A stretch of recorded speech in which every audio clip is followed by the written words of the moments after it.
लखनऊ में सीएम योगी आदित्यनाथ देंगे करोड़ों के विकास कार्यों की सौगात। 206 परियोजनाओं का करेंगे लोकार्पण शिलान्यास। रक्षा मंत्री राजनाथ सिंह रहेंगे मौजूद।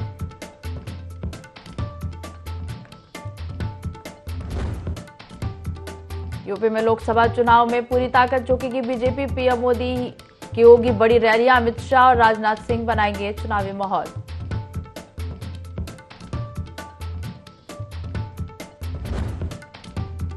झांसी में आधा दर्जन से ज्यादा हुक्का बार पर पुलिस की दबिश। पॉस इलाकों में रेस्टोरेंट की आड़ में परोसा जा रहा था नशा। 11 लोगों पर मामला दर्ज।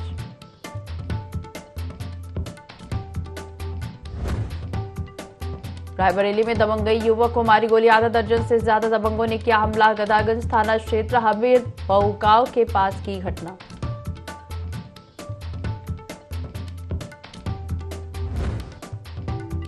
रामनगर में अवैध हथियार बनाने की फैक्ट्री पर का भंडाफोड़। पुलिस गिरफ्त में 2 आरोपी। अवैध हथियार बरामद। मेलक खानम थाना क्षेत्र में चल रही थी फैक्ट्री।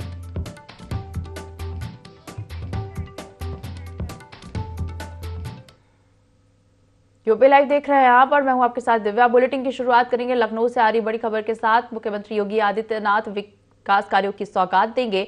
206 परियोजनाओं का सीएम लोकार्पण और शिलान्यास करेंगे।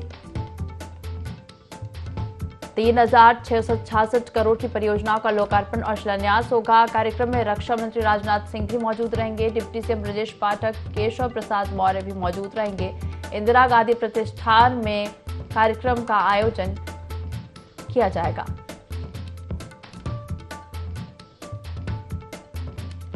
सीएम योगी आदित्यनाथ 206 परियोजनाओं का लोकार्पण और शिलान्यास करेंगे। 3666 करोड़ की परियोजनाओं का लोकार्पण और शिलान्यास करेंगे। कार्यक्रम में रक्षा मंत्री राजनाथ सिंह भी मौजूद रहेंगे। डिप्टी सीएम ब्रजेश पाठक, केशव प्रसाद मौर्य रहेंगे मौजूद। इंदिरा गांधी प्रतिष्ठान में कार्यक्रम का आयोजन किया जा रहा।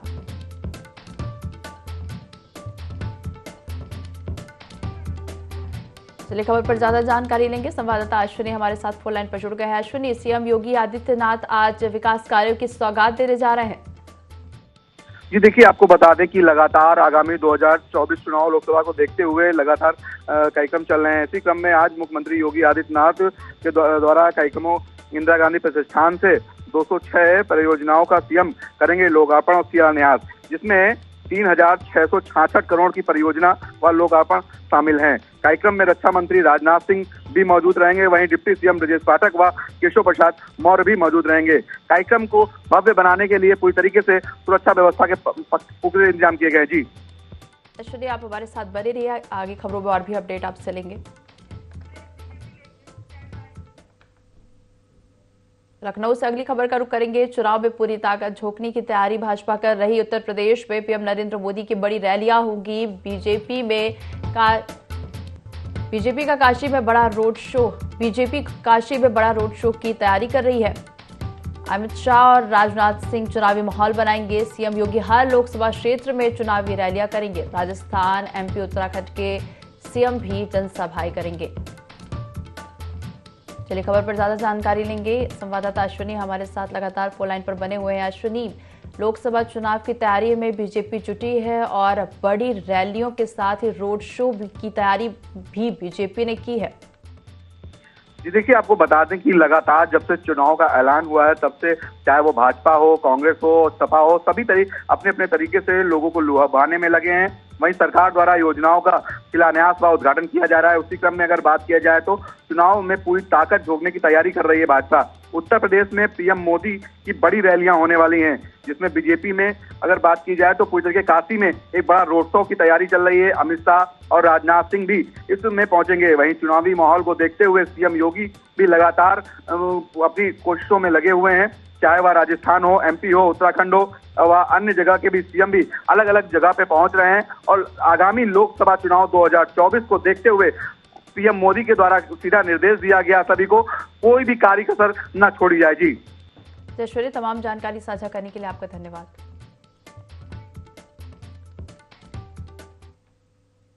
कन्नौज में मिलिट्री और पुलिस फोर्स ने इत्र नगरी में फ्लैग मार्च किया। Flag march SP Amit Kumar Anand, ASP doctor Sansar Singh की अगुवाई में किया गया और इस दौरान पोलिंग बूथों का भी जायजा लिया गया।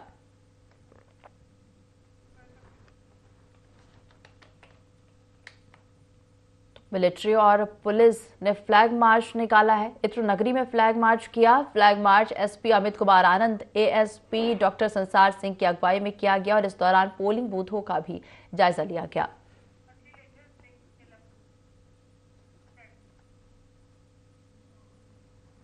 तो अगली खबर हरदोई से, जहां IND 24 की खबर का असर हुआ है। पिस्टल चोरी मामले में दरोगा निलंबित हुआ है। हरदोई एसपी ने जांच के बाद बड़ा एक्शन लिया है। पुलिस क्लब से दरोगा की पिस्टल कारतूस चोरी हुई थी। IND 24 की खबर का असर हुआ है। हरदोई में पिस्टल चोरी मामले में दरोगा को निलंबित किया गया। आपको बता दें, हरदोई एसपी ने जांच के बाद यह बड़ा एक्शन लिया है और दरोगा को निलंबित किया। पुलिस क्लब से दरोगा की पिस्टल और कारतूस चोरी हुई थी। हरदोई में IND 24 की खबर का बड़ा असर हुआ है। हरदोई एसपी ने जांच के बाद बड़ा एक्शन लिया है। पिस्टल चोरी मामले में दरोगा को निलंबित किया है।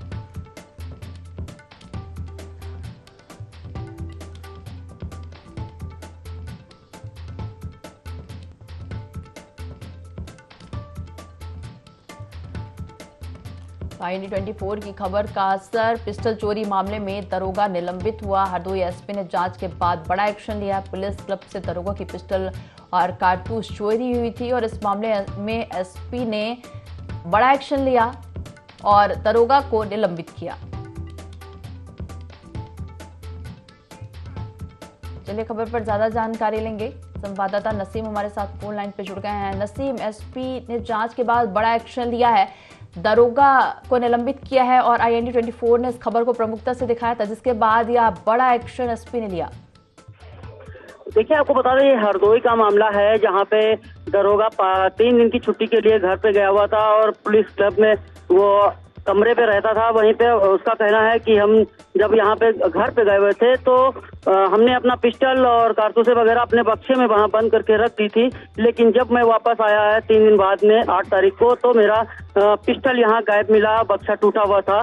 मैंने उच्च अधिकारियों को सूचना दी, जिसके बाद में जो है हमने कोतवाली शहर में एप्लीकेशन देकर के मुकदमा दर्ज कराया। पुलिस छानबीन कर रही थी, लेकिन उसमें एसपी कृष्ण गोस्वामी ने बड़ा एक्शन लिया है। जांच के बाद में दरोगा को निलंबित कर दिया गया है और हरदोई में IND 24 की खबर का बड़ा असर हुआ है। ये जी, जानकारी साझा करने के लिए आपका धन्यवाद। IND 24 की खबर का असर हुआ है। पिस्टल चोरी मामले में दरोगा को निलंबित किया गया। हरदोई एसपी ने जांच के बाद बड़ा एक्शन लिया है। पुलिस क्लब से दरोगा की पिस्टल और कारतूस चोरी हुई थी, जिसके बाद एसपी ने जांच के बाद बड़ा एक्शन लिया और दरोगा को निलंबित किया।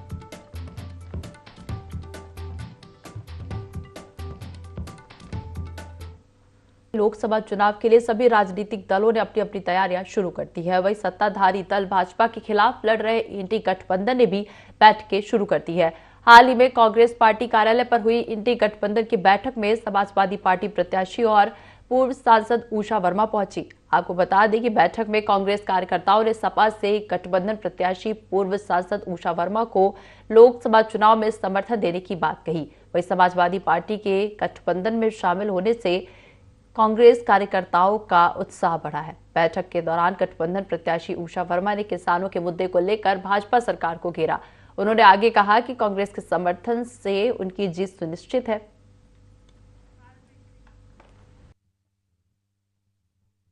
देखिए, ये सरकार जो है मौजूदा, ये तो बिल्कुल किसान विरोधी महसूस हो रही है। सब लोग महसूस कर रहे हैं इस बात को।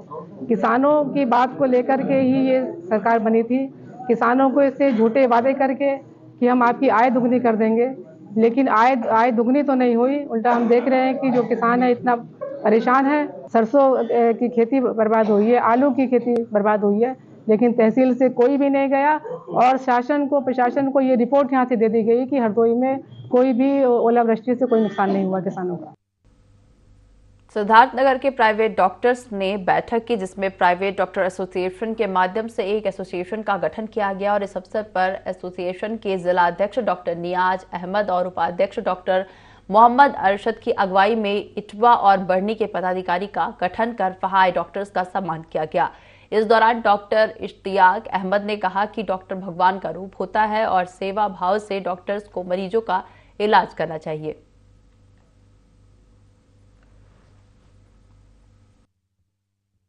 का मकसद हमारा ये है, हम संदेश जाना चाहते हैं मीडिया के माध्यम से पूरे देश में हमारा संदेश जाए कि हम एक संगठित डॉक्टर्स हैं, पढ़े लिखे डॉक्टर्स हैं। हम लोगों को किसी गलत तरीके से प्रताड़ित न किया जाए। हम लोगों की जांच पड़ताल समय समय पे होती रहती है, जो उचित तरीके से हो। हम तमाम अपने अधिकारियों को इस माध्यम से कहना चाहेंगे कि हमारे संगठन की जो कुछ बातें हैं उसको सुनी जाए और उस पर विचार किया जाए। जांच होना अनुचित नहीं है, लेकिन एक नियम के अनुरूप हो। हम सब डॉक्टर हैं, ये हमारे संगठन के माध्यम से मैं कहना चाहता हूँ। हमें समाज में हर तरीके से संघर्ष करना पड़ता है। अपने पेशेंट के साथ तो हम काम करते ही हैं और बहुत ईमानदारी और डेडिकेशन के साथ करते हैं, लेकिन आए दिन किसी न किसी असामाजिक तत्वों के द्वारा हमें परेशान किया जाता रहता है। इसी के लिए संगठन हमने बनाई है ताकि आगे हम अपने काम को बहुत अच्छी तरीके से कर पाएँ, सब एक साथ मिलकर कर पाएँ, क्योंकि अकेले तो मुमकिन नहीं है जब तक सब लोग साथ ना होंगे। इसलिए हमारा उद्देश्य संगठन का ही। पीलीभीत में उद्योग व्यापार प्रतिनिधिमंडल का प्रांतीय अधिवेशन किया गया। अधिवेशन में गन्ना राज्य मंत्री संजय सिंह गंगवार ने शिरकत की और इस मौके पर राज्य मंत्री गंगवार ने कहा कि व्यापारी हमारी सरकार के ग्रोथ इंजन है। जब जब समाज में दायित्वों के निर्वहन की बात आई, व्यापारियों ने आगे बढ़कर सहभागिता की है। व्यापारियों के हित की हर बात मुख्यमंत्री तक पहुंचाएंगे और इस दौरान रोड शो कर संगठन के प्रदेश अध्यक्ष लोकेश अग्रवाल का स्वागत भी किया गया।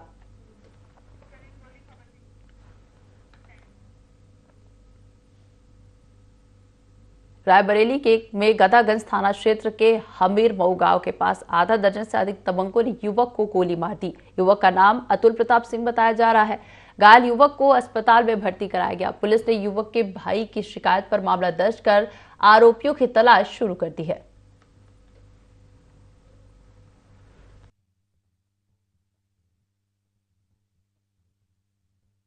भाई अतुल प्रताप सिंह गया था अपने गांव के बगल में निमंत्रण खाने, वहां से खाकर लौट रहा था तो 8-10 लोगों ने उसको रोक के बहुत मारा। उसके बाद गोली मारकर जब गांव के लोग उनको देख के दौड़ाए तो वो भाग गए। अतुल प्रताप सिंह उम्र 20 साल, CSC दीन साहब गौरा से रेफर आया। उसके बाएं पैर में बता रहे उनके साथ वाले गोली लगी हुई है। बाकी यहाँ फर्स्ट एड करके एडमिट। कानपुर से खबर आपको बता दें, जहां अयोध्या की सरयू में डूबकर 3 बच्चों की मौत के मामले में देर रात तीनों बच्चों के शव कानपुर पहुंचे हैं। एक साथ 3 बच्चों के शव देखकर मातम छाया। राम मंदिर दर्शन के लिए गए 6 दोस्तों में 3 की डूबकर मौत हुई है। कानपुर के बर्रा आई ब्लॉक इलाके का यह मामला बताया जा रहा है, जहां अयोध्या की सरयू में डूबकर 3 बच्चों की मौत हो गई है। देर रात तीनों बच्चों के शव कानपुर पहुंचे। एक साथ तीनों बच्चों के शव देखकर मातम छाया। राम मंदिर दर्शन के लिए 6 दोस्त गए थे, जिनमें से 3 की मौत हो गई है।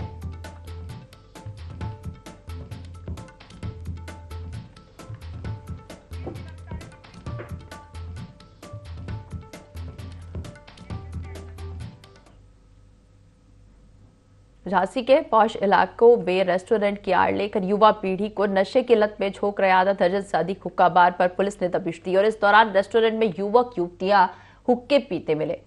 पुलिस ने युवक युवतियों को हिदायत देकर छोड़ दिया और होटल और रेस्टोरेंट के संचालकों और मैनेजर समेत 11 लोगों पर मुकदमा दर्ज कर कार्रवाई शुरू कर दी है।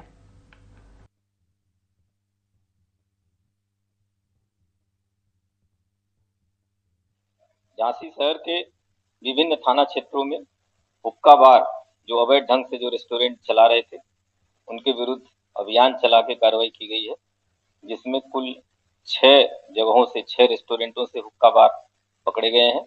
उसमें कुल 28 हुक्का तथा कुल 11 लोगों को गिरफ्तार किया गया है। इनके विरुद्ध उचित धाराओं में अभियोग पंजीकृत कर अग्रिम वैधानिक कार्रवाई की जाए। लोकसभा चुनाव आते ही राजनीतिक गलियारों में आरोप प्रत्यारोप का दौर शुरू हो गया और इसी क्रम में अलीगढ़ से समाजवादी पार्टी के वरिष्ठ नेता फिरोज आलम ने प्रेस कॉन्फ्रेंस के दौरान लोकसभा चुनाव को लेकर बहुजन समाज पार्टी के खिलाफ तंज कसते हुए कहा कि मायावती अलीगढ़ से लोकसभा चुनाव में मुस्लिम प्रत्याशी को चुनाव लड़ाने के प्रयास में है, जिससे साफ जाहिर होता है कि मायावती भाजपा को जिताना चाहती हैं। उन्होंने आगे कहा कि समाजवादी पार्टी भी अलीगढ़ से मुस्लिम प्रत्याशी को लोकसभा चुनाव लड़ाने में लगी हुई है।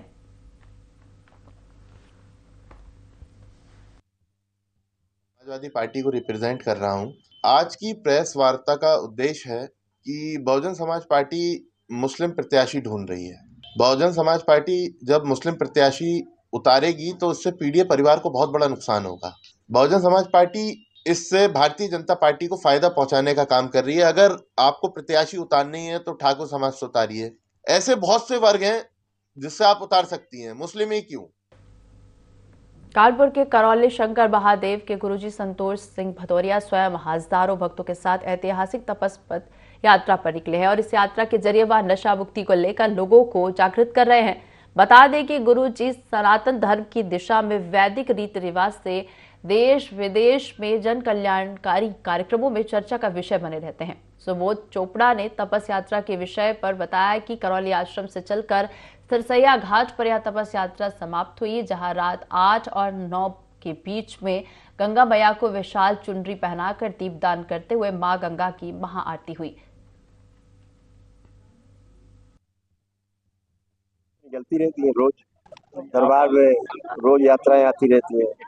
भगवान श्री काशी विश्वनाथ धाम से वृंदावन धाम से 2 जगह से शक्ति खुली हुई दरबार की लोग पद यात्रा करके आते हैं, उनके पितरों की मुक्ति होती है। और ये पद यात्रा रोग मुक्त भारत और शोक मुक्त भारत के तहत है। लक्ष्य है दरबार का पूरे देश ही नहीं, अभी तो देश में चल रहा है, पूरे विश्व के लोग जुड़े हैं यहाँ पे, तो सभी की पितृ मुक्ति हो, और पितृ मुक्ति हो तो फिर रोग मुक्ति और शोक मुक्ति हो, सभी शारीरिक और मानसिक रोगों से मुक्ति हो, उनसे छुटकारा हो, तो परिवार में खुशहाली आए और लोग अपना कार्य कर पाए जिसके लिए जन्म लिया। अभी क्या होता है कि जो हमारे पितर है, जो उनकी स्मृतियां हैं, वो हम में रहने के कारण सबसे प्रबल स्मृति होती है और मृत्यु को समय नहीं होती। जिन रोगों कष्टों से मृत्यु होती है। मैं सुबोध चोपड़ा हूँ, शंकर सेना का उत्तर प्रदेश का अध्यक्ष। आज ये जो आप कार्यक्रम देख रहे हैं, करौली शंकर महादेव धाम से पैदल चलकर पद यात्रा करके 40 से 50 हजार लोग हैं, इन्होंने आश्रम में आकर यहाँ पर अपनी आस्था का प्रदर्शन किया। और ये आस्था है उनकी दरबार के प्रति, और ये आस्था है इन भक्तों के अपने गुरु के प्रति। और हमारे जो दरबार का स्लोगन है, रोग मुक्त भारत शोक मुक्त भारत, उसी परिकल्पना के तहत ये कार्यक्रम है और आगे भी ऐसे करते हैं जिससे हमारा भारत रोग मुक्त और शोक। अमीरपुर से खबर आपको बता दें, जहां सोशल मीडिया पर भाजपा प्रत्याशी पुष्पेंद्र चंदेल ट्रोल हुए। फेसबुक पर भाजपा सांसद पुष्पेंद्र चंदेल पर तंज कसा जा रहा है। तमाम मुद्दों को लेकर लोकसभा प्रत्याशी पुष्पेंद्र चंदेल पर युवा निशाना साध रहे हैं। रेलवे, अस्पताल, विश्वविद्यालय को लेकर सांसद को ट्रोल किया जा रहा है। फेसबुक पर तरह तरह की टिप्पणी भी देखने को मिल रही है। लापता सांसद लिखकर पुष्पेंद्र चंदेल पर निशाना साधा जा रहा। चलिए खबर पर ज्यादा जानकारी लेंगे, संवाददाता सत्यम हमारे साथ फोन लाइन पर जुड़ गए। सत्यम, सोशल मीडिया पर भाजपा प्रत्याशी पुष्पेंद्र चंदेल ट्रोल हुए हैं, कई मुद्दों को लेकर युवा उन पर निशाना साध रहे हैं। देखिए, बिल्कुल बता दूं कि उत्तर प्रदेश में लोकसभा चुनाव का बिगुल बज चुका है। चारों तरफ राजनीति गलियारों में सरगर्मियां जो है वो तेज हो चुकी हैं। इसी को लेकर के हमीरपुर महोबा लोकसभा के जो भाजपा प्रत्याशी पुष्पेंद्र चंदेल हैं, उन पर जो है सोशल मीडिया के जरिए जमकर निशाना साधा जा रहा है। तो जो युवा है वो सांसद पर जो बरसाती मेढक भी कह रहे हैं, क्योंकि चुनाव आते ही अब वो दिखने लगे हैं। इसी के क्रम में जो विकास के मुद्दे हैं उनको भी उठा करके जो युवा है वो उन पर तंज कस रहे हैं। जी सत्यम, जानकारी साझा करने के लिए आपका धन्यवाद।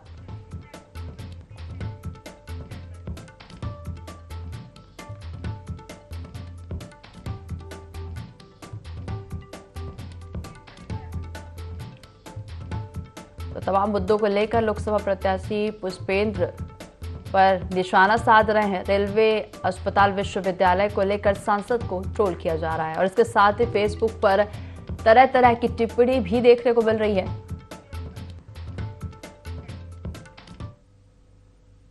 इस बुलेटिन में फिलहाल इतना ही। आप देखते रहिए i24। नमस्कार।